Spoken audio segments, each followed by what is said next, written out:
You're going to use that in a minute. Good morning. I think we're going to get started. I probably have way too much information here, so we're going to try to get through as much of Classflow as we can. But the first thing I want you to do is you're going to find Classflow's app on your iPad.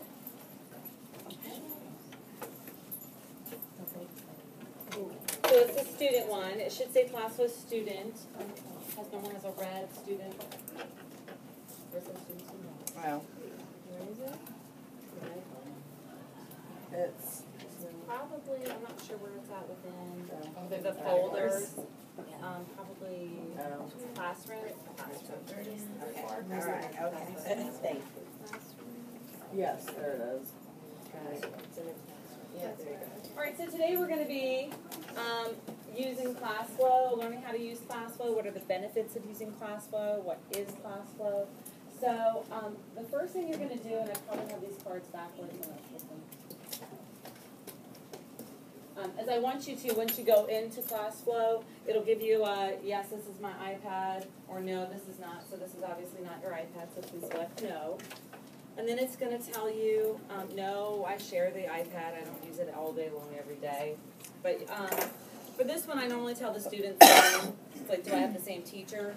Just write same. It doesn't really make a difference. Now, your student number, please enter that as your name, student 1, student 2, whatever. And then your classroom code is right up here on the board. QTZRY.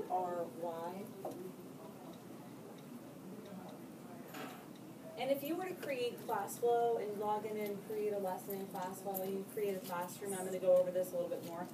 And when you have a class set up, that code won't change. The students won't need to remember that code or learn a new code every time. Eventually, they'll know what the code is.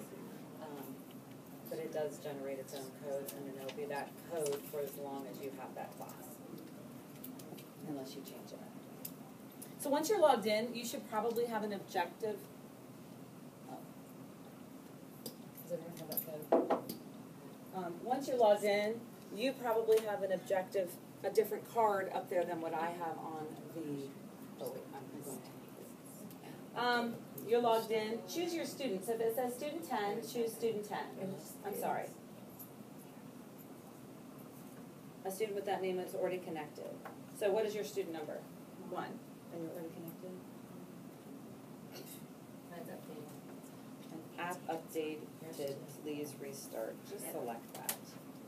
Evidently they did an update last night. Don't you love technology? I love That's technology. the way it works. Always something. So you just kind of go with the punches and roll with it. It would be bored if it didn't. I like the scenic views though. I know. And And then then you you can can join in know I'm in the right spot. Oh, Like I have beautiful pictures when you have. Beautiful pictures. Taking it all away. Yes. Beautiful scenery. Yes, exactly. Walking everything else out. Visualize. I hear the birds chirping. Yes. I feel Got like beautiful breathing. pictures. I love like myself and that shit Oh, going yeah. down. So QTZRY.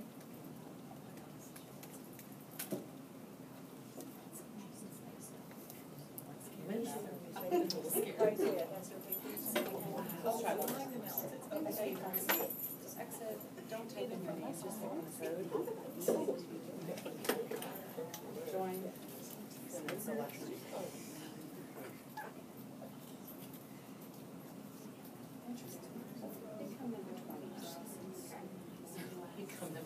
Yeah, just make it fun. Anybody else need to sign in while we're enjoying the beautiful scenery? There you go.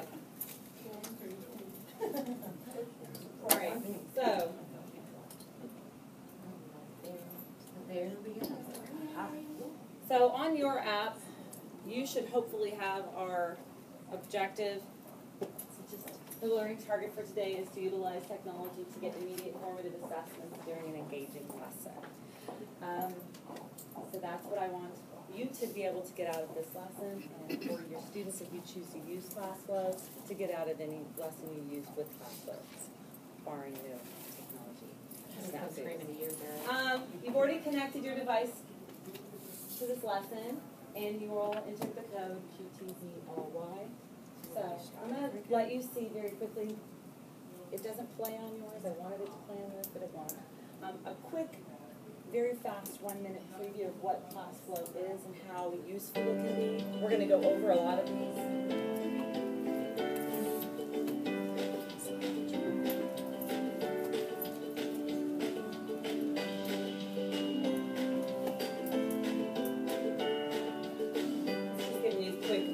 Upload things.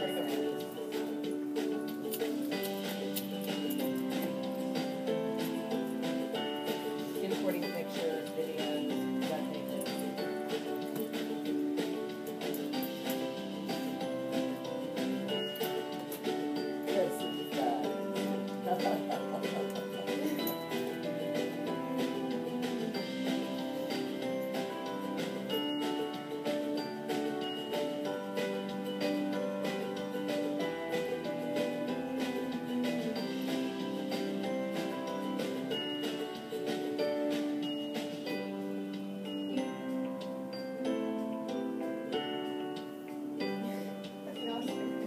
To just, Every 1, 2, 3.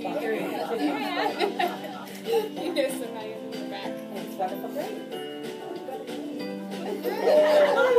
Do you love Classflow? You all want to use it, don't you? Oh, yeah, for the pictures and the inspiring. It's very inspiring, so. Now that you saw that inspiring thing, what do you know about Classflow? That's what I want to know. So I'm going to send this card out to you. I want you I'm going to give you a creative post. I want you to write on there, and you can, in your nice little writing, you can text it. I want you to write one thing that and you all have the card now. I want you all to write one thing that you know about Classflow. You can write it over here. And one thing that you probably want to know, that maybe you're not sure about. And you've received a bunch of tools. And up on the right-hand side, you can either use the letter A and type. A keyboard will come up and you can type your response, or you can use the pencil and write your response just with your finger.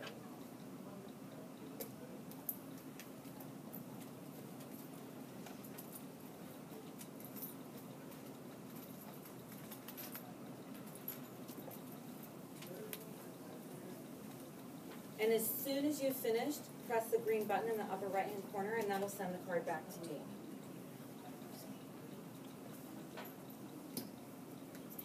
And I can tap on the upper corner here where it says using Classflow.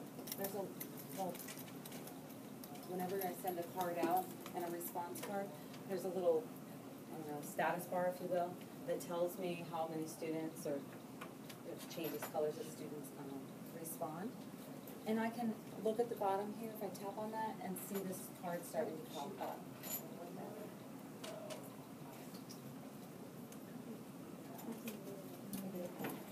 Jane, can we move it underneath each question, or does it just come up in Is the it middle? the text box? Yeah. Tap on it and see if you can. I'm sorry, I clicked on your button. Yeah. What else would you like? Oh, yeah, you can move it. But I didn't. So if you want to, if you did the text icon, if you kind of tap on it, click and drag around, a box will come around it, and then you can, it'll give you a little text box that you can move. And do you see these responses in real time, or do you as the instructor have to do something? No, absolutely. You know, They hit resend. There is a little bit of Yeah, lag that's a time, good but idea. it's And then not you can very just drag much. underneath. Depends on how busy Classflow servers are, and even within the school, how busy our servers are.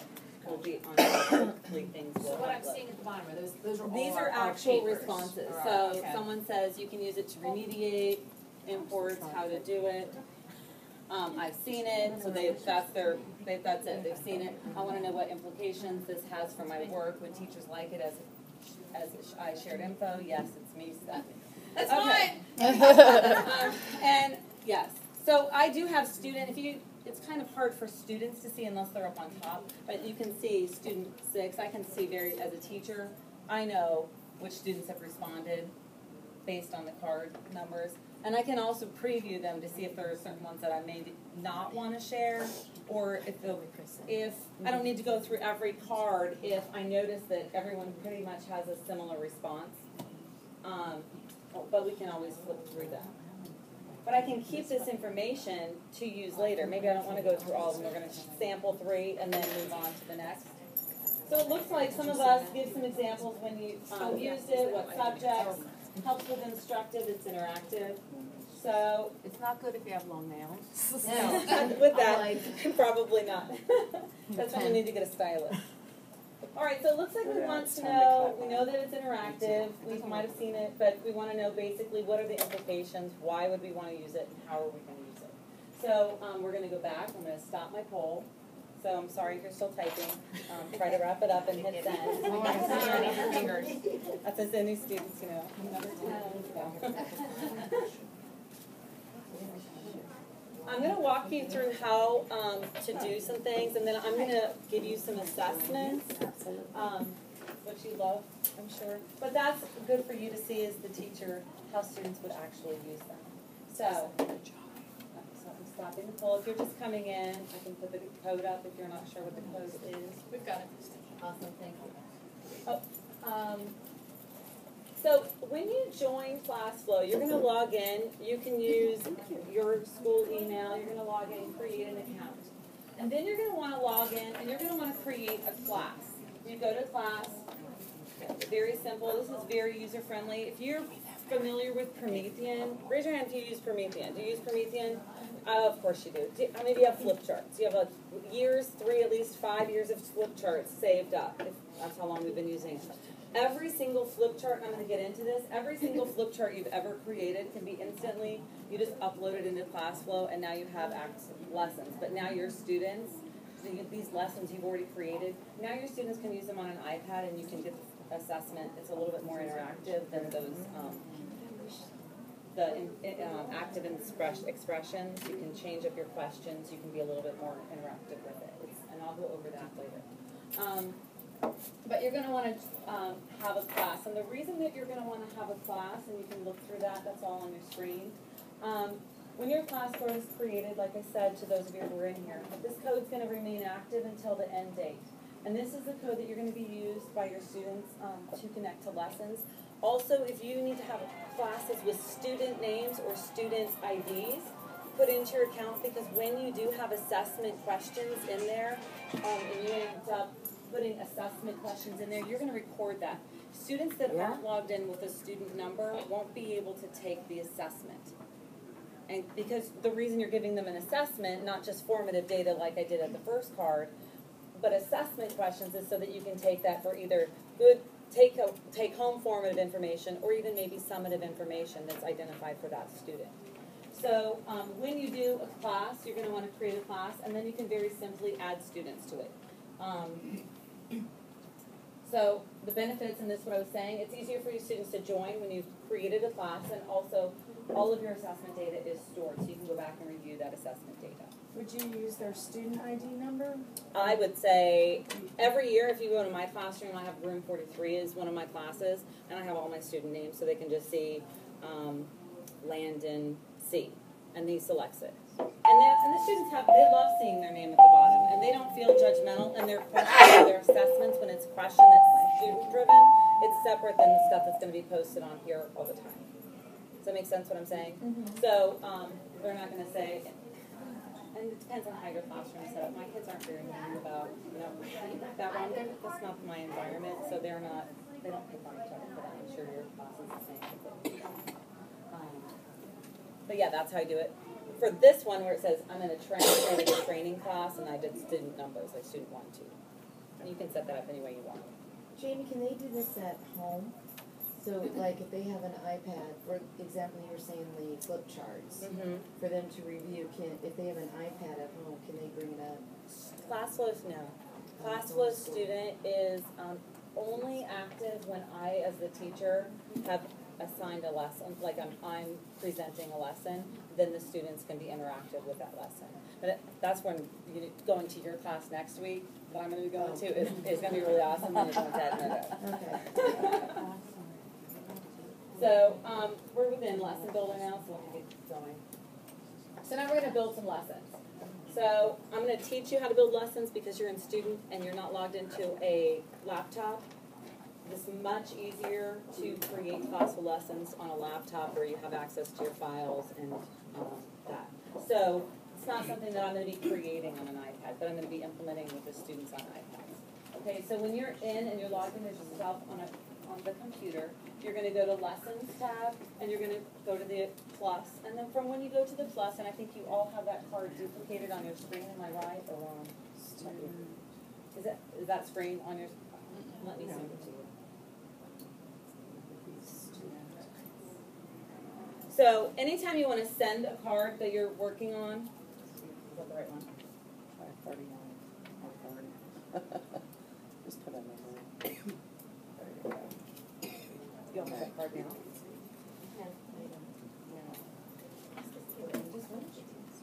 Your next screen has the student card. I know, but that card is duplicated. Can you highlight it and then on the, All of you, oh.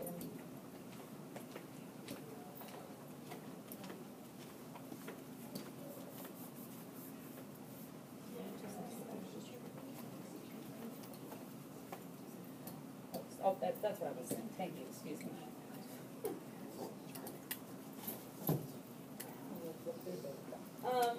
Now you have the card. No.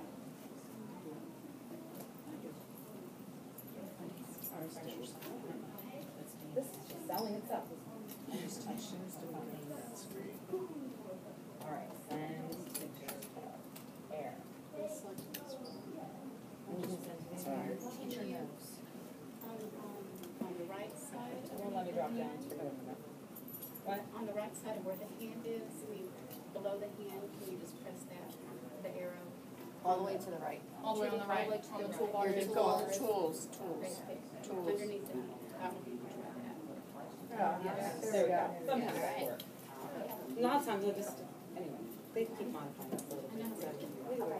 All right, so create a new lesson. Okay. So let me go over the tools. Now this I duplicated, right? So looking through at this zoom in, hit plus new lesson. There are your tools up in the upper right, upper left hand corner. You're going to create a lesson name. You're going to have show and hide card notes. So this little notepad here, you can add your little notes to your lesson if you'd like. And then if you don't want them to see, if you have the teacher iPad, the teacher app, and I'm presenting on my iPad, those notes I can readily see in front of me. And I can manipulate my presentation walking around the classroom. I don't have to be stuck up here at the board. I'm not doing that today because it's not my comfort zone right now. Add resource area. So anywhere in, you can click on add resource. I can go to websites. I can embed links. I can search in the internet for pictures, embed pictures. I can go to my files and add information, cut and paste from my other documents. And over here on this icon, here you can see this little icon that has, and that's for showing and hiding student cards. I've tapped it a couple times during my lesson where I want to see if I have a student card set up for it. Anywhere over here, these are cards that would go directly to a student. Sometimes they're the exact same card as what I'm showing. Sometimes it's a different card, like at the beginning of the lesson I had our learning targets for today where it was just an intro page on the screen. So the students can read something separate and they know they love to do that.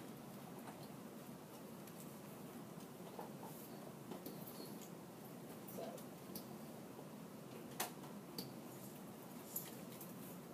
Like I said, you can have student cards and teacher cards. The benefit of having a student card is that sometimes I want to give them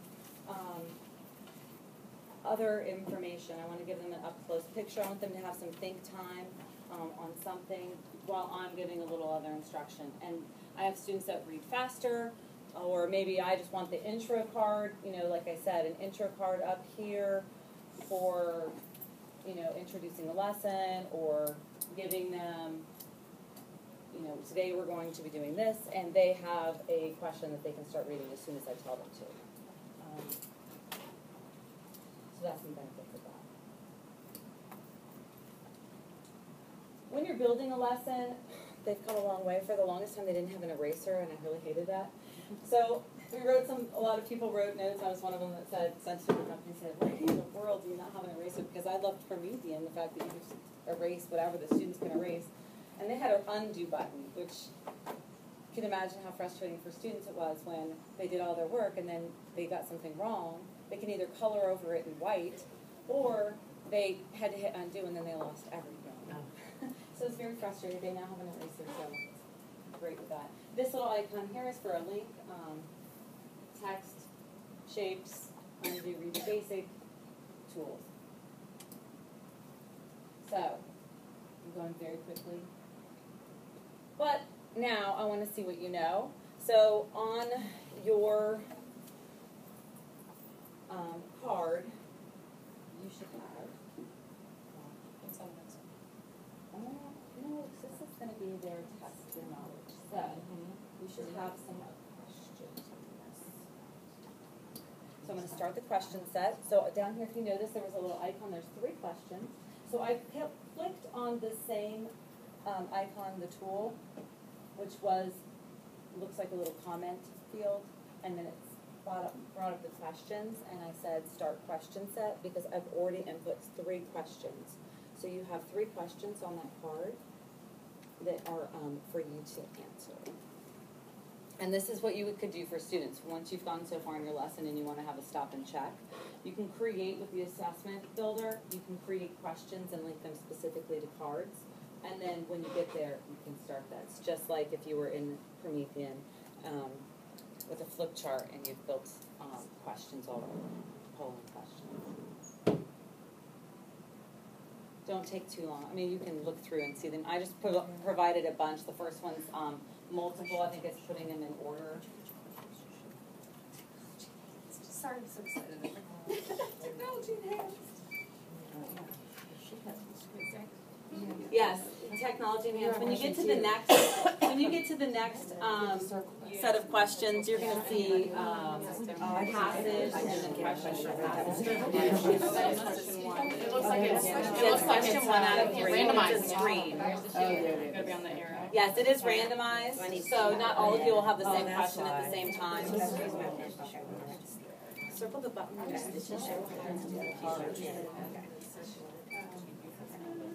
Oh, I totally didn't think it was far enough.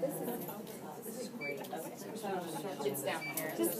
Yeah. Because there's not showing on the screen. It's that button down there. And then you want to change to the pen.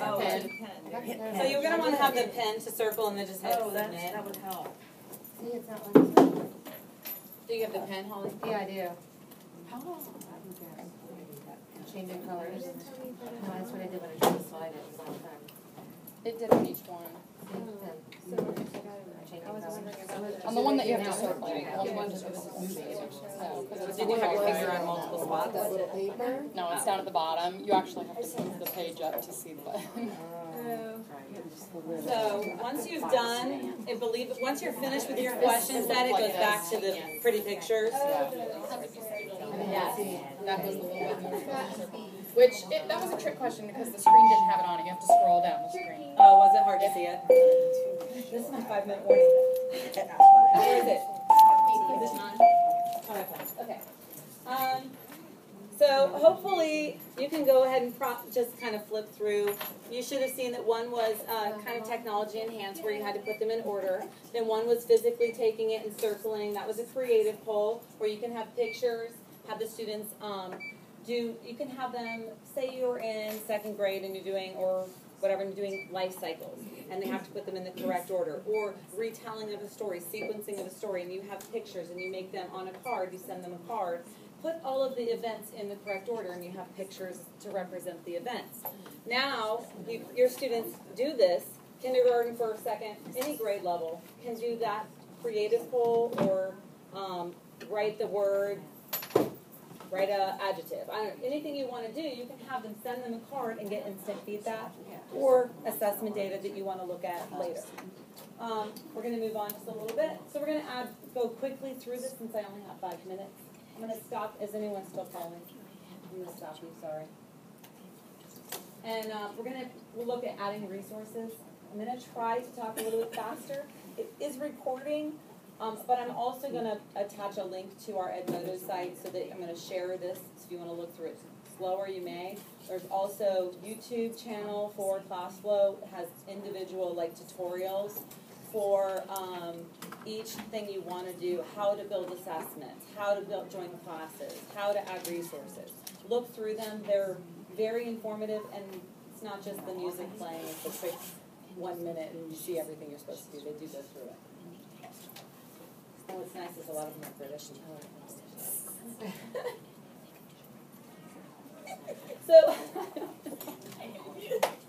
So when you go to add resources, you clicked on that lower, your building, and right here you clicked on add resources if you recall from that card. You can search the web. I can go to my resources. I can go to Classflow. I can go to Dropbox. I can go to Google iDrive. And I can go to OneDrive if you have the Skybox or whatever it's called. And then you can add files and build up your resources. So those are all ways to create a lesson within, and hopefully I think they've covered pretty much everything anyone would use. And Classflow has lessons already built. Yes, as well, and they have from the community. We'll community go limits. into that. So say you're working on, I don't know, Volcanoes or anything, fractions. You can go and pull from the community's lessons and modify. So is that through the website or? This is within building, and I'll show you the community how to just search for other lessons that people might have already created. This is if you're creating your own and you want to add to your own lesson from, say, your own files or from the internet.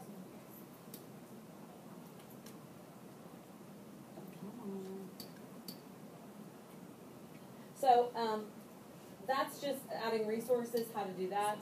But then assessment builders, there's another tab, and I showed you that. When you add an assessment, you're going to right-click on the teacher card where you want to put the assessment, and that just lets you go to choose. You can choose edit questions, or you can click on the edit assessment button in the upper right-hand corner on the screen. It'll be pretty much when you're in Builder, it'll always be available for you to choose to add an assessment question. And then you enter the assessment builder, which should look like this. And it gives you a list of all the cards that you have so far on your slide. And it, for instance, in this presentation, in card 7 is where we put those 3 questions. So on card 7, then you'll see there are 3 question sets. And you get to control your question. You get to decide if it's going to be scored or not scored. You can randomize the questions, which we did for the first 3. You can time it. So if you want it to be specific, only 30 seconds, or actually this is a minute, so 1 minute, 2 minutes, that's up to you. So if you have some friends that you know will be your time killer, always trying to be the last person to answer, use up all of your time in the day, you can limit them. You can allow students to navigate the question set. You can allow them to skip questions. And you can allow students to resubmit a question. It's all up to you on what you want to do. You can show the feedback on the response or not. That is up to you as well. You can show answers on incorrect responses, letting them know, and giving. You get to decide what message you want to write. Instead of incorrect, you can say nice try. You can provide summative summary upon completion of the assessment. Whew. I won't give you the assessment at the end, but I will go over the question choices. Oh, went too far. You can flip through them. I'm going to start the assessment, but I know it's time for us to go. But you can do multiple choice, true and false, sort, Likert scale, numbers as an answer, short text, long text. You can even have them enter a math formula. For 5th grade, for instance, would be a great thing since they're trying to remember areas and perimeters and all of those things, rectangles, triangles, squares. Creative response. You can do that. Creative response is probably my personal favorite. Because it just leaves it open. Because it leaves it open. So if you look again, I wanted you to have the question. This card has 7 questions. You don't have to answer them. There was a little comment, little, what do you call it, bubble. And I press that and choose Start Question Set. Those are there. Flip through. Look at the different types of questions. And I will, like I said, post this on the Edmodo, on the Edmodo site. If you haven't joined it, go ahead and join it for our digital, what's it called? Dragon's Den. Oh, Dragon's Digital. I'm going to let the poll go, but I wanted to show you as we're going through the. Jamie, I have a question. Yes. When the students see, when you're teaching up there, you know, if Yes. the student clicks on it, that edit box comes in. Is there any, I can see some of my students making it smaller, playing with it. When you create your card, you can lock certain, you can, as the teacher, you can lock certain aspects of the card. You can also clone. Say I lock something, but I want it to clone. So I want them to put a star everywhere they see something on the card or something. I can put a star in the upper right-hand corner, much like you would have done in a flip chart, and drag down to those places. And then to put clone, and every time they click and drag, it'll put a star someplace. So I'm trying to get to the community section. Hopefully you get there. I know we're out of time. Our students are all coming. Thank you so much for coming today. Thank you, Lauren, for helping me. And if you have any questions, let me know. But I will post it. Try the YouTube sites if you have any questions as well. What? No, you may be that student.